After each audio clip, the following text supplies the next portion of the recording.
ஒரு ஊர்ல ஒரு பெரிய பணக்காரர் இருந்தாரு. அவர் தினமும் ரொம்ப ஆடம்பரமா சாப்பிட்டு விலை உயர்ந்த துணிகளை போட்டுட்டு ஜாலியா வாழ்ந்துட்டு இருந்தாரு.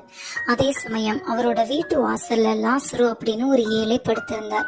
அவர் உடம்பு முழுக்க புண்கள். பசியால வாடின அந்த லாசரு பணக்காரர் மேஜையில இருந்து விழுகிற சின்ன சின்ன துண்டுகளை சாப்பிட ஆசைப்பட்டாரு. ஆனா அந்த பணக்காரர் அவரை திரும்பி கூட பார்க்கல. நாய்கள் வந்து லாசருவோட பருக்களையும் புண்களையும் நக்கிட்டு இருந்துச்சு. காலம் ஓடிச்சு.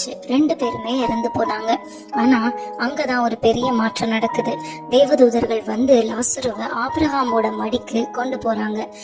அங்க அவர் ரொம்ப நிம்மதியா இருக்காரு. ஆனா அந்த பணக்காரர் நரகத்துல வேதனைப்படுறாரு.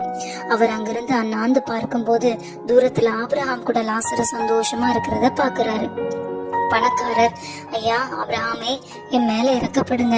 லாசருவை அனுப்பி அவர் விரல் நுனியில கொஞ்சம் தண்ணி எடுத்து என் நாக்க குளிர வைக்க சொல்லுங்க அப்படின்னு கேக்குறாரு. இந்த நெருப்புல நான் ரொம்ப துடிக்கிறேன் அப்படின்னு சொல்றாரு.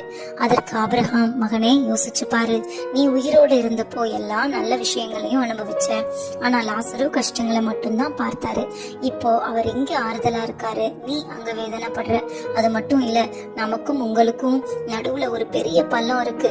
இங்கிருந்து அங்க யாரும் வர முடியாது, அங்கிருந்து இங்க யாரும் வர முடியாது அப்படின்னு சொல்றாரு. பணக்காரர் சொல்றாரு, அப்படின்னா ஐயா லாசருவை எங்க அப்பா வீட்டுக்கு அனுப்புங்க. எனக்கு 5 சகோதரர்கள் இருக்கிறாங்க. அவங்க இந்த வேதனை உள்ள இடத்துக்கு வராம இருக்க லாசரு போய் அவங்களுக்கு எச்சரிக்கை செய்யட்டும் அப்படின்னு. ஆனா ஆபிரகாம் சொல்றாரு, அவங்களுக்கு தான் வேதமும் போதனைகளும் இருக்கே, அதை அவங்க கேட்டாலே போதுமே அப்படின்னு சொல்றாரு. பணக்காரர், இல்லங்கய்யா, செத்தவங்கள்ல ஒருத்தர் உயிர் பிழைச்சு போய் சொன்னா அவங்க கண்டிப்பா மனம் மாறுவாங்க அப்படின்னு சொல்றாரு. அதற்கு ஆபிரகாம், உயிரோடு இருப்பவர்கள் சொல்றதையே அவங்க கேட்கலன்னா ஒருத்தர் செத்து பிழைச்சு போய் சொன்னாலும் அவங்க நம்ப மாட்டாங்க அப்படின்னு சொல்றாரு. இந்த சம்பவம் நமக்கு சொல்ற பாடம் என்ன தெரியுமா? நம்ம கண்ணு முன்னாடி கஷ்டப்படுறவங்களுக்கு உதவ நமக்கு கிடைச்ச வாய்ப்பை நம்ம எப்படியாவது பயன்படுத்திடணும். இந்த உலகத்துல நாம செய்யற சின்ன சின்ன விஷயங்களுக்கு கூட மறுமையில பலனுண்டு. இந்த சம்பவம் இன்னொரு எச்சரிக்கையும் நமக்கு தருது. மனம் மாறுவதற்கு ஒரு நாள் பார்க்கலாம் அப்படின்னு தள்ளிக்கொண்டே போகாதபடிக்கு இன்று கேட்கும் சத்தியத்துக்கு இன்னைக்கே பதில் சொல்லணும்.